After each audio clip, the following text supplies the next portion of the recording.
السلام علیکم، میرا نام ہے زاہد حسین اور آپ دیکھ رہے ہیں دیکھو دنیا۔ کیا ٹائٹینک واقعی برفانی تودے سے ٹکرایا تھا؟ ہمارے چینل کو دیکھتے ساتھ سبسکرائب کیجئے، بیل آئیکن پر کلک کیجئے تاکہ زیادہ سے زیادہ نیو اپڈیٹ آپ کے پاس آتی رہیں۔ 20ویں صدی کی ایک عظیم تخلیق بحری جہاز ٹائٹینک کے بارے میں ایک عام خیال ہے کہ یہ عظیم جہاز ایک برفانی تودے سے ٹکرا کر پاش ہوا۔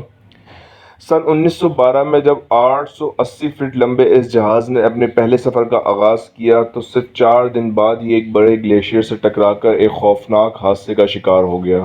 لیکن حال ہی میں ملنے والے کچھ ثبوتوں نے اس دعوے کی سچائی پر سوالیہ نشان کھڑا کر دیا ہے۔ انگلینڈ کے شہر ساؤتھ ہمپٹن سے امریکی شہری نیو یارک جانے والے ٹائٹینک جہاز جب سمندر میں ڈوبا تو اس پر 2500 کے قریب افراد سوار تھے، جن میں سے 1500 مسافر اس سانحے میں اپنی جانوں سے ہاتھ دھو بیٹھے۔ حال ہی میں ماہرین نے دعویٰ کیا ہے کہ ٹائٹینک کی ڈوبنے کی وجہ اس کی برفانی گلیشیئر سے ٹکرانا نہیں تھا، بلکہ جہاز میں ہولناک آتش زدگی پیش آ گئی تھی جس کے باعث جہاز ڈوب گیا تھا۔ ٹائٹینک کے حادثے پر 30 برس تحقیق کرنے والے ایک آئرش صحافی سینن مولونی کا کہنا ہے کہ جہاز کے ڈھانچے پر آگ لگنے کے نشانات ملے ہیں جسے اس وقت دیکھا نہیں جا سکا تھا۔ ان کا کہنا ہے کہ انہوں نے جہاز کے چیف الیکٹرک انجینئر کی ان تصاویر کا بغور جائزہ لیا ہے جو جہاز کا سفر شروع ہونے سے پہلے لی گئیں۔ ان تصاویر میں جہاز کے ایک کونے پر 30 فٹ لمبے سیاہ نشانات نظر آ رہے ہیں۔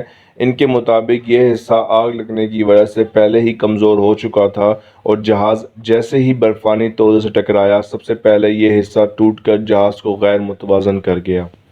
ان کا کہنا ہے کہ آگ جہاز کے فیول ذخیرہ کرنے کے گودام میں بھڑکی تھی۔ جہاز میں 12 افراد پر مشتمل ٹیم نے اس آگ کو بجھانے کی کوشش کی لیکن وہ ان کے بس سے باہر ہو چکی تھی اور آگ کی وجہ سے اس جگہ کا درجہ حرارت بھی نہایت گرم ہو چکا تھا۔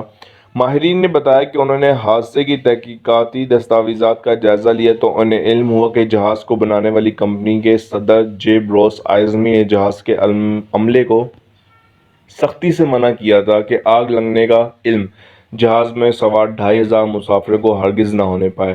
حالیہ تحقیق میں یہ بھی بتایا گیا ہے کہ آگ کے بے قابو ہونے کے بعد جہاز کا رخ واپس ساؤتھ ہمپٹن کی جانب سے موڑ دیا گیا تھا لیکن وہاں پہنچنے سے قبل ہی وہ حادثے کا شکار ہو گیا۔ اپنا تحقیقاتی مقالہ پیش کرتے ہوئے مولونی نے کہا ہے کہ ٹائٹینک کے ڈوبنے کو خدا کی مرضی قرار دیا جا سکتا ہے۔ یہ اتنا آسان نہیں کہ ایک عظیم الجثہ جہاز ایک بڑے گلیشیئر سے ٹکرایا اور سمندر میں ڈوب گیا۔ اس حادثے کی کئی وجوہات تھیں: گلیشیئر سے ٹکرانا، آتش زدگی اور ساتھ ساتھ مجرمانہ غفلت۔ یاد رہے کہ 3 منزلہ بحری جہاز ٹائٹینک کے حادثے میں 1500 مسافر ہلاک ہو گئے تھے۔ اسے جدید دور میں دوران امن پیش آنے والا ہولناک ترین حادثہ یا سانحہ قرار دیا جاتا ہے۔ تو یہ تھے ٹائٹینک کے برفانی تودے سے ٹکرانے والی بات جو اب غلط ثابت ہو گئی ہے، اور یہ تھی آج کی ہماری ویڈیو۔ اگر آپ چاہتے ہیں کہ ایسے ہی کسی اور ویڈیو پہ یا ایسے ہی کسی اور ٹاپک پر ہم بات کریں تو کائنڈلی کمنٹ باکس میں ہمیں لازمی بتائیں۔ اس کے علاوہ ہمیں لائک کریں، شیئر کریں، سبسکرائب کریں اور دیکھتے رہیے دیکھو دنیا۔